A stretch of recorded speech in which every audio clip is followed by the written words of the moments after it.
आज मैया यशोदा के मुख पर पट्टी बंधी हुई है और पट्टी बांधकर मुख पर माँ भोग बना रही है।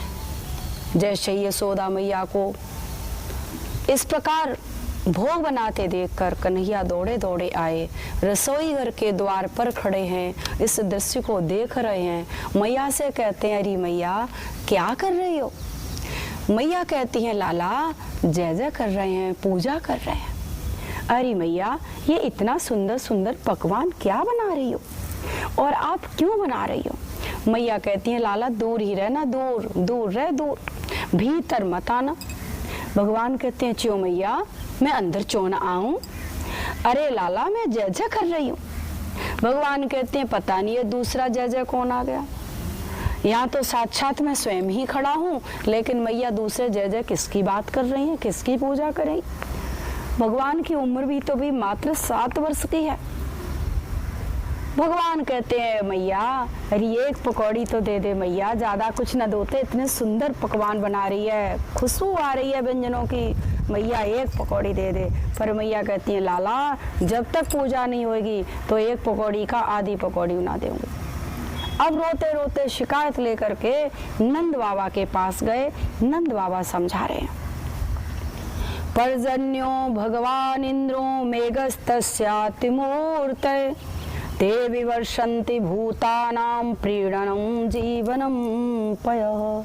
लाला इंद्र हमारे प्रत्यक्ष देवता हैं, वो हमारे प्रत्यक्ष भगवान हैं। बादल वर्षा उन्हीं का रूप है। हम लोग जब उनकी पूजा करते हैं वो बारिश करते हैं, जिससे पूरे खेतों में हरियाली छा जाती है और अन्नधन बारिश होता है। अन्नधन से हमारा परिवार चलता है, आजीविका चलती है।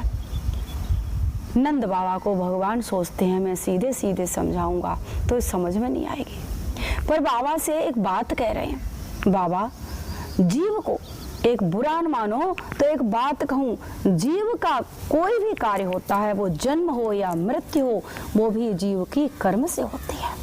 कर्मणा जायते जंतुः कर्मणैव विलीयते, सुखम दुखम भयम क्षेमम कर्मणैव पद्यते।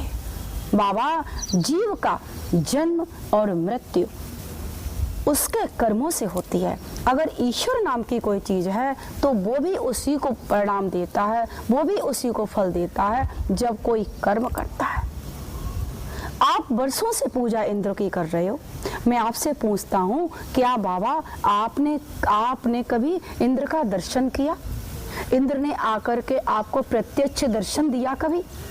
बाबा ने कही, हाँ लाला ये बात तो तूने ठीक कहा, मैं वर्षों से पूजा कर रहा हूँ पर उसने दर्शन कभी नहीं दिया। बस झट से बोल पड़े श्रीमान जी, अरे है ही ना तो दर्शन कहाँ से देगा? फिर लाला हम क्या करें? भगवान कहते हैं, हमारे प्रत्यक्ष देवता हैं गिरिराज जी। आप बाबा गिरिराज जी की पूजा करो। गिरिराज जी की हरियाली की तलहटी में गैया मैया आराम से विचरण करेंगी, आराम से चरेंगी। निर्भीक होकर के आप गिरिराज जी की पूजा करो। बाहर का जल हमारे ब्रज को डुबो नहीं सकता। उनकी कृपा से आप ऐसा करो, गिरिराज जी की पूजा करो।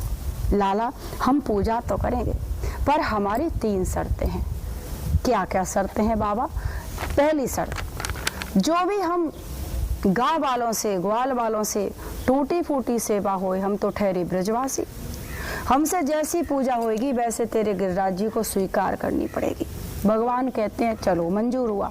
दूसरी, प्रत्यक्ष भोग पाते हुए दर्शन करें हमें, हमारे को गिरिराज जी महाराज जी का भोग पाते हुए दर्शन होना चाहिए। भगवान ने कहा ये भी मंजूर है। लाला एक और शर्त, क्या? जब हम इंद्र की पूजा बंद कर देंगे, तेरे गिरिराज जी की पूजा करेंगे और इंद्र पूजा में कुछ गड़बड़ करे, हमें तंग करे, ब्रजवासियों को तंग करे, तो तेरे गिरिराज जी में इतनी ताकत होवे कि हम सबको बचा ले, हमारी रक्षा करे।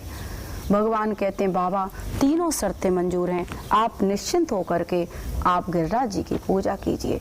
फिर क्या महाराज गिरिराज जी की पूजा शुरू की। भगवान ने स्वयं ही, कृष्ण भगवान ने बृहद रूप धारण कर लिया, अन्नकूट बनाया गया। कूट कहते हैं पहाड़ और अन्न कहते हैं, जानते हैं सब, अन्न। खूब भोजन बनाया। सांडिल मुनि की आगे आगे पूजा की थाली लेकर चल रहे हैं। गोपियों ने बड़ा ही सुंदर श्रृंगार किया है। सभी ब्रजवासी भगवान कृष्ण के पीछे पीछे चल रहे हैं और सीधे वृंदावन से कहाँ पहुंच गए? गिरिराज जी की ओर जा रहे हैं। बोलिए गिरिराज धरण की जय। अब महाराज गिरिराज जी की पूजा करने जा रहे हैं।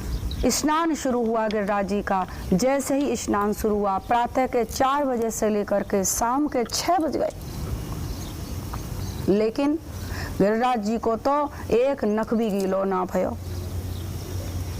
ब्रजवासी बोले लाला भैया हमारी तो कमर टूट गई यमुना जी से जल लाते लाते, पर तेरे गिरिराज जी को तो स्नान छोड़ एक नख भी गीलो ना भयो। भगवान ने कही फिर तुम चाहो का? बोले हम ये चाहें कि यहीं कुछ इंतजाम हो जाए, यहीं गंगा जी चल के आ जाए तो कैसी रहें।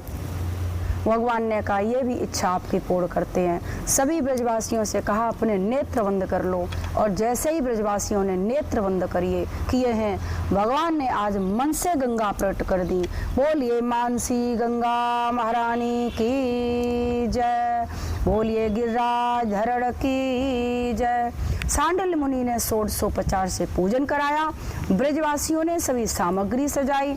कन्हैया बोलते हैं गिरिराज जी प्रकट होकर के दर्शन दें, उससे पहले हम चलो गिरिराज जी की परिक्रमा कर लेते हैं। जैसे ही गिरिराज जी की परिक्रमा शुरू हुई, कन्हैया कहते हैं ब्रजवासियों से अरे भैया नेत्र बंद करो।